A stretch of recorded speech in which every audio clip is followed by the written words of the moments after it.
Welcome back to Project Management Hot Topics for the Project Leadership Institute. Thank you very much for coming as usual. I have today a topic of interest to some of you because I know some of you are Agile aficionados. That's what I call you. But many of you in the world of Agile, you play dual roles. You play some predictive roles in the firm and you play some Agile roles. But I want to speak to the product owners today. So the question is, what do I need to know to be an effective product owner? How can I up my game in leadership as a product owner?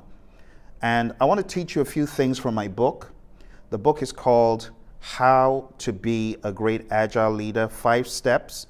I call it 5 Levels of Scrum Leadership. Now, Scrum leadership is not just for the Scrum Master.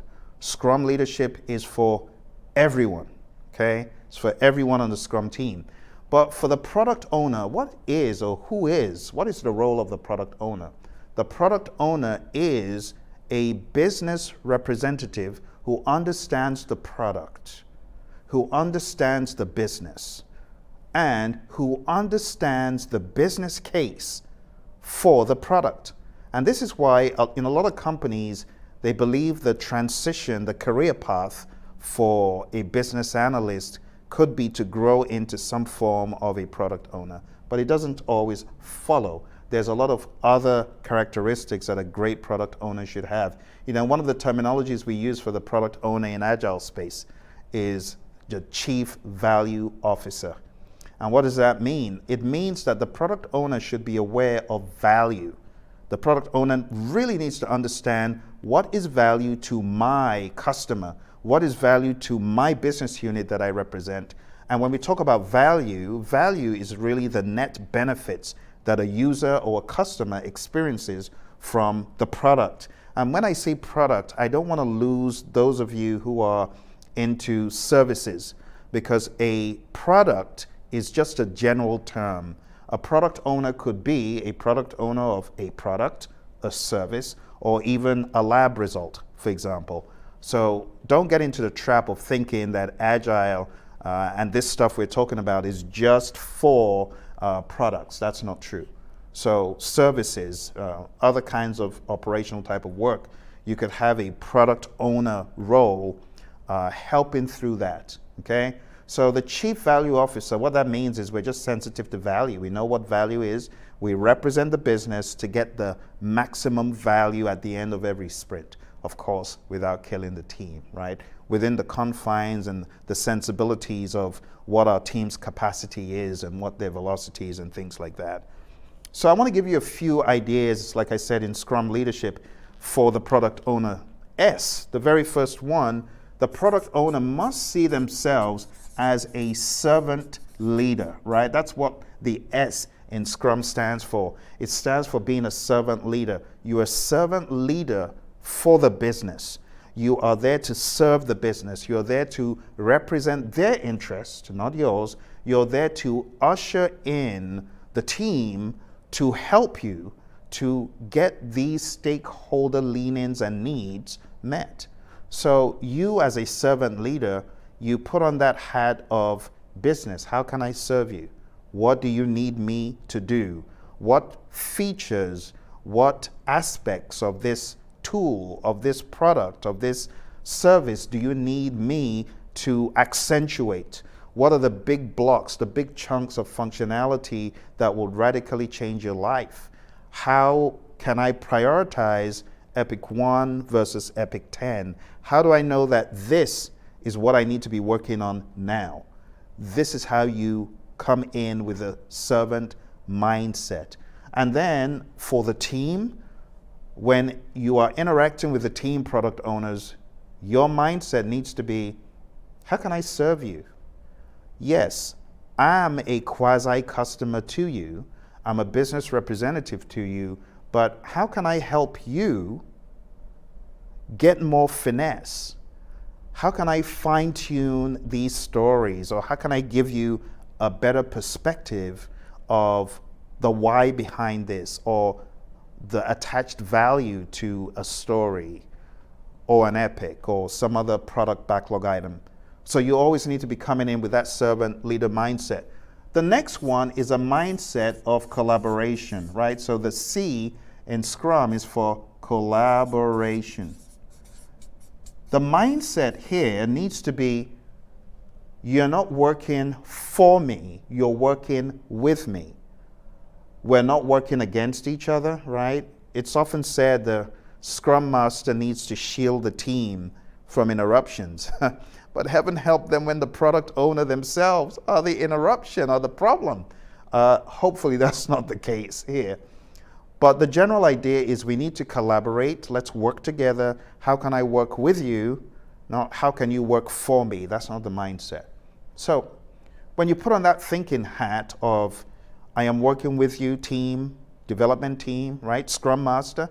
I often say the Scrum Master and the product owner, they need to be buddies. They need to be getting along well, synergizing to take the team up a notch. If you have a product owner that is looked at as an outsider or an enemy, you didn't get the memo.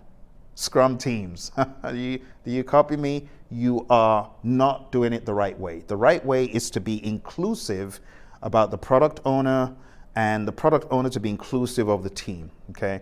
So when we talk about a mindset of collaboration, product owner working with Scrum Master working with team, development team working with the product owner with a propensity to collaborate, with an intentionality about collaboration. You get what I'm saying?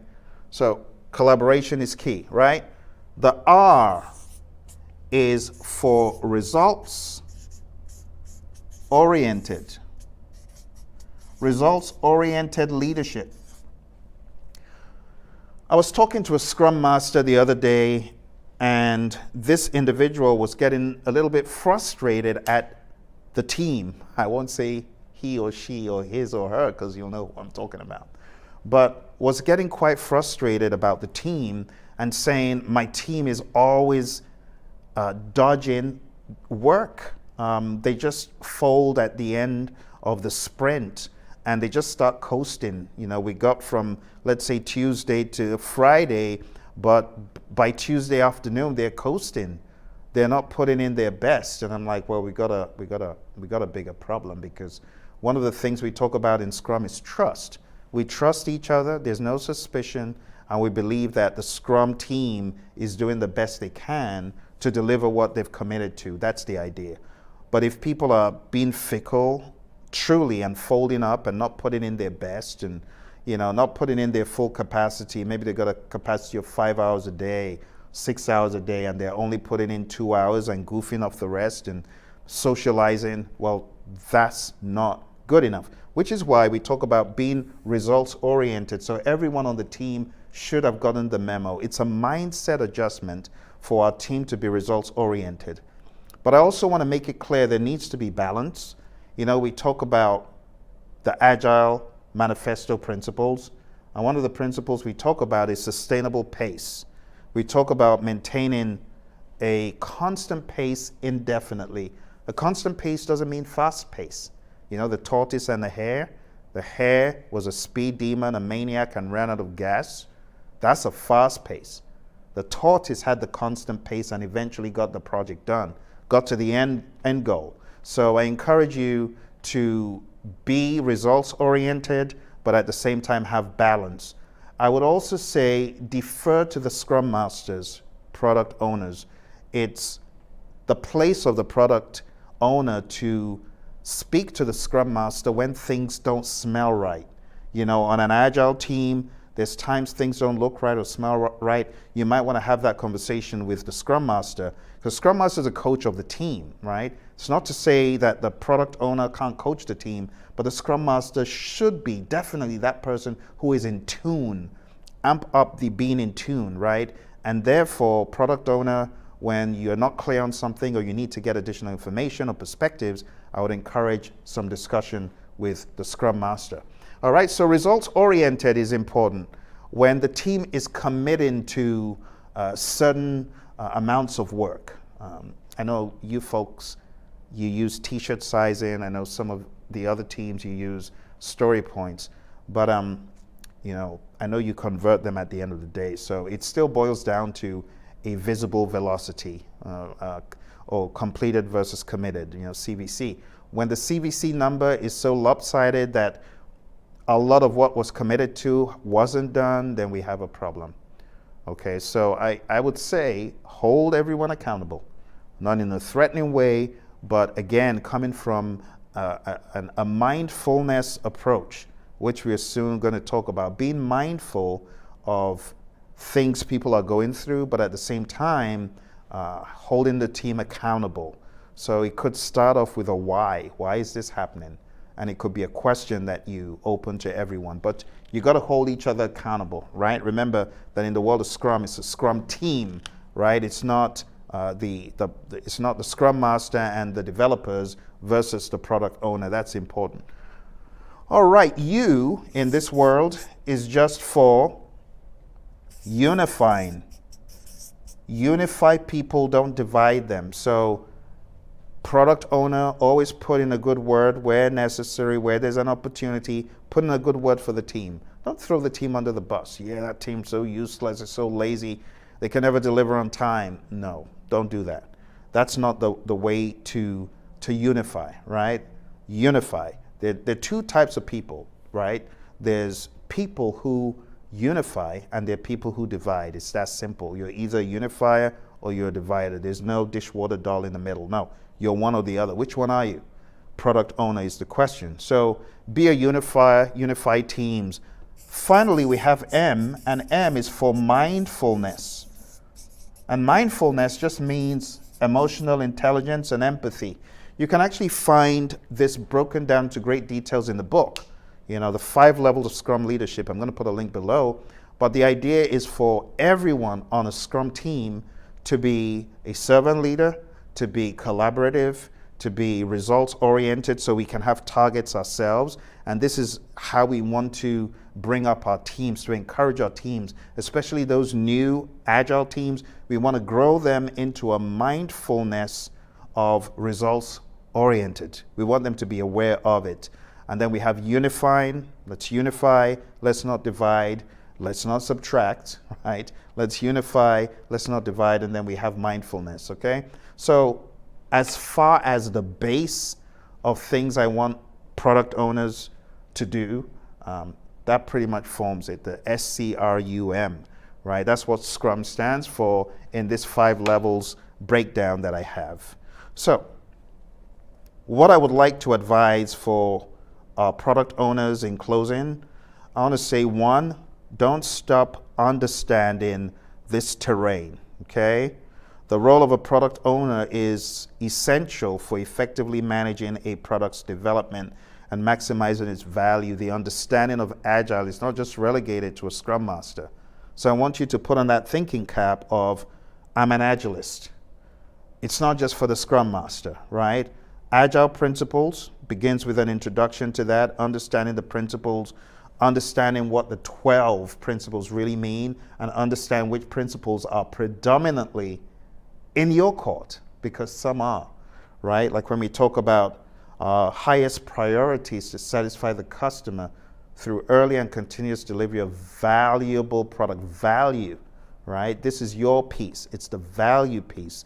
But you could be looked at as a voice of the customer. So you need to be concerned with satisfying the customer and so on and so forth. There's so many of the principles that are yours, right? It's as though they wrote them for you. So be aware of Agile, be aware of Scrum, do some studying of those things. Highly advised certification, CSPO, Certified Scrum Product Owner, PSPO. These are just great ones for you to have that just up the ante on your product ownership. I would say if you haven't gone for a course in that, look for one of our courses. We have a course on product owner fundamentals. I'm going to endeavor to put a link below this so that you can tap into that. I would say also be mindful of your job as the owner of the backlog, right? That's why we call you product owner, because you own the backlog. So backlog management, prioritization, and things like that. Product development and delivery, also be aware of those dynamics and how things work. And as you sink your teeth more into some of the technicalities, I'm sure that you'll get a much bigger bang for your buck as an Agilist, all right? So that's it, SCRUM, 5 levels of Scrum leadership. and understanding that you need to do more, you need to study, as the book says, study to show that you are approved, that you are a workman to be regarded as someone with a voice, someone who has the knowledge. That's really the summary of all I'm saying.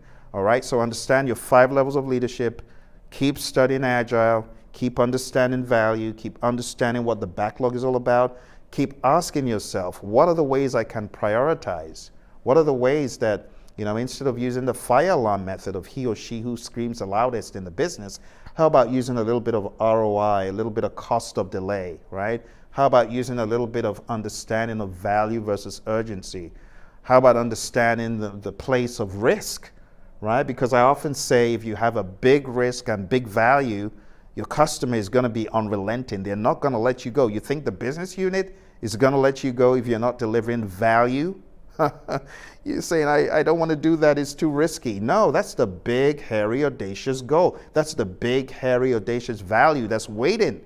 The beehive is just waiting. It's value, but it's big, it's hairy, it's audacious. But when you conquer it as a team, my goodness, the payoff is tremendous for the entire organization. So my last words for the product owner is to really focus on your role.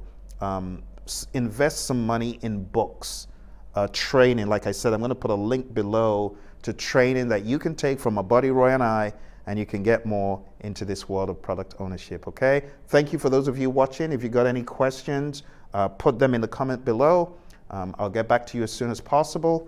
For those in the room, if you have any questions, now would be a good time. Thank you very much. Any questions? They all make sense?